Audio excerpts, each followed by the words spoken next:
কাঁচা আলু আর সুজি দিয়ে এই রকম মুখরোচক স্ন্যাক্স যদি সন্ধেবেলা তৈরি করা যায় তাহলে কিন্তু আপনার বাড়ির লোকেরা প্রশংসা করতে বাধ্য হবে। বাচ্চাদের স্কুলের টিফিনেও আপনারা এই স্ন্যাক্স আইটেমটা দিতে পারেন। এটা কিন্তু খেতে ভীষণই টেস্টি।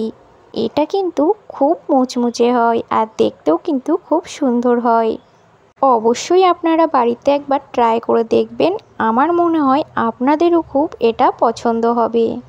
বেশি কথা না বাড়িয়ে রেসিপিটা ঝটপট বানিয়ে নেওয়া যাক। সবাইকে আমার চ্যানেলে স্বাগতম জানিয়ে শুরু করছি আজকের রেসিপি। তো দেখো, এখানে আমি নিয়ে নিয়েছি দুটো কাঁচা আলু।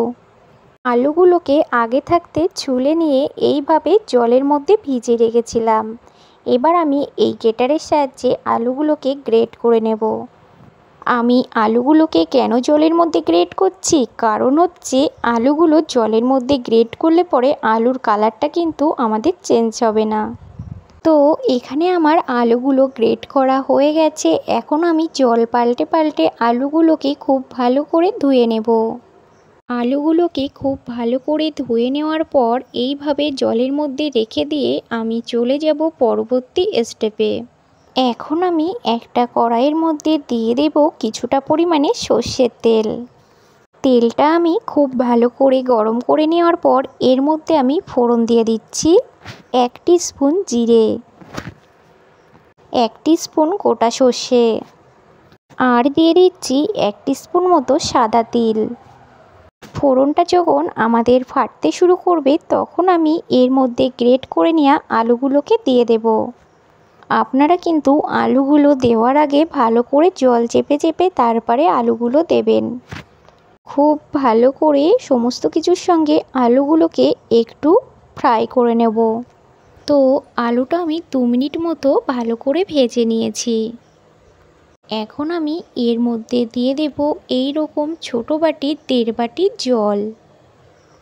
এই বাটিতে করেই মেপে কিন্তু সুজি দেব, তার জন্য এই বাটিতে মেপেই জল দিচ্ছি। আপনারা কিন্তু সব সময় এই রকম বাটি অথবা কাপ সেট করে নেবেন, তাহলে আপনাদের এটা বানাতে সুবিধা হবে। এখন আমি এর মধ্যে অ্যাড করে দিচ্ছি গাজর কুচি। আমি কিন্তু গাজরগুলোকে একদম কুচি কুচি করে দিয়েছি। অনেক সময় আছে বাচ্চারা কিন্তু সবজি খেতে চায় না, সেক্ষেত্রে আপনারা সবজিগুলোকে এরকমভাবে কুচি কুচি করে দেবেন, তাহলে বাচ্চারা বুঝতেই পারবে না। আপনারা চাইলে এর মধ্যে ক্যাপসিকামও কুচি করে দিতে পারেন। আমার কাছে ক্যাপসিকাম নেই, তাই আমি এটাকে এড়িয়ে গেলাম। এখন দিয়ে দিলাম 1 মুঠো মতো ধনেপাতা কুচি। এবার আমি এর মধ্যে আদা কুচি দিয়ে দিচ্ছি। আদাটাকেও ভালো করে কুচি করে নিয়েছি। আর দিয়ে দিচ্ছি লঙ্কা কুচি। লঙ্কা কুচিটা কিন্তু নিজেদের স্বাদ অনুযায়ী ব্যবহার করবেন। এবার দিয়ে দিচ্ছি পরিমাণ মতো লবণ। আর দিয়ে দেব 1 চামচ মতো চিনি। এবার দিয়ে দেব 1 চামচ মতো ভাজা জিরের গুঁড়ো। আর দিয়ে দিচ্ছি 1 চামচ মতো চিলি ফ্লেক্স। এবার আমি সমস্ত কিছু খুব ভালো করে একবার মিশিয়ে নেব। তারপরে আমি 1 থেকে 2 মিনিট মতো জাল দিয়ে নেব।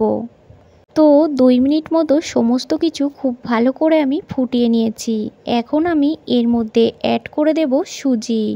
যে বাটিতে জল মেপে দিয়েছি সেই বাটিতে করেই 1 বাটি সুজি দিয়ে দিচ্ছি। এখানে আমি 1.5 বাটি জল ব্যবহার করেছি, তার জন্য আমি 1 বাটি সুজি দিলাম। সুজিটাকে কিন্তু খুব ভালো করে নেড়েচেড়ে আমাদের মিশিয়ে নিতে হবে, নাইলে কিন্তু সুজিটা আমাদের দলা পেকে যেতে পারে। 2 থেকে 3 মিনিট সময় নিয়ে এইভাবে নেড়েচেড়ে আমি কিন্তু খুব ভালোভাবে মিশিয়ে নিয়েছি। আর সুজিটা কিন্তু রান্না হতে আমাদের একদমই সময় লাগে না। এই রকম একটা ডো তৈরি হয়ে যাবে। যখন দেখবেন কড়াই থেকে সুজিটা আমাদের আলাদা হতে থাকছে তখন আপনারা গ্যাসটাকে অফ করে দেবেন। আমাদের এই সুজি রান্নাটা হয়ে গেছে। এবার আমরা গ্যাসটাকে অফ করে দিয়ে ঢাকনা দিয়ে 5 মিনিটের জন্য রেখে দেব। এবার আমি একটা থালার মধ্যে সুজির এই ডোটাকে নামিয়ে নেব। আপনারা দেখে বুঝতেই পাচ্ছেন আমি কিন্তু থালাটাকে উল্টে দিয়েছি। এবার আমি এই রকম চেপে চেপে সুজিটাকে চৌকো করে নেব।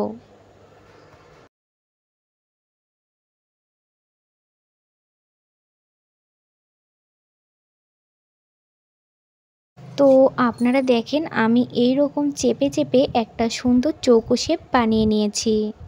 আপনারা চাইলে যে কোনো শেপ বানিয়ে নিতে পারেন। এবার আমি এখান থেকে সুজিগুলোকে পিস পিস করে কেটে নেব। এটা কিন্তু গরম থাকা অবস্থায় আপনাদের করে নিতে হবে। ঠান্ডা হয়ে গেলে পরে এটা করতে আপনাদের কিন্তু অসুবিধা হবে।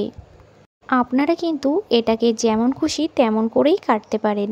আমি কিন্তু এটাকে চৌকো শেপে কেটে নিচ্ছি।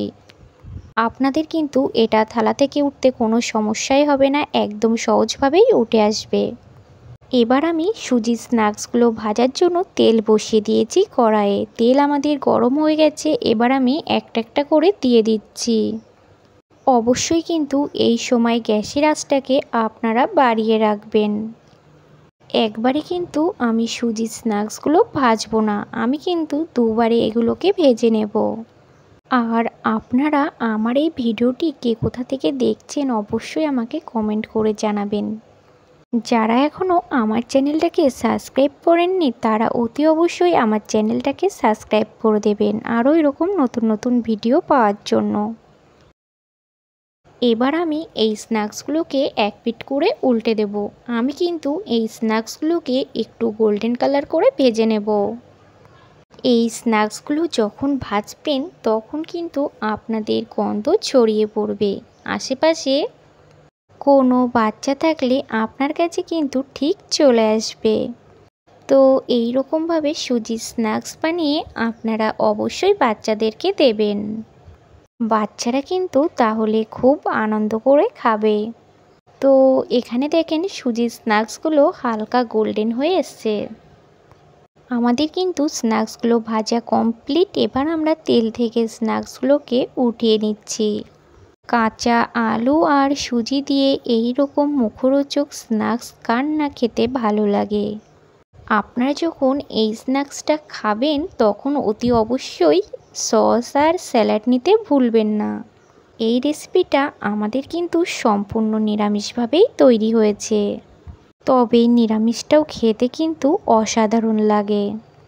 অনেকে আছেন পেঁয়াজ রসুন খান না, তারা কিন্তু এই স্ন্যাক্সটা বানিয়ে খেতে পারেন। আপনারা যারা এই স্ন্যাক্সটা বানাবেন তারা অতি অবশ্যই আমাকে কমেন্ট করে জানাবেন। আজকের মতো এখানেই বিদায় নিচ্ছি। সুস্থ থাকবেন, ভালো থাকবেন।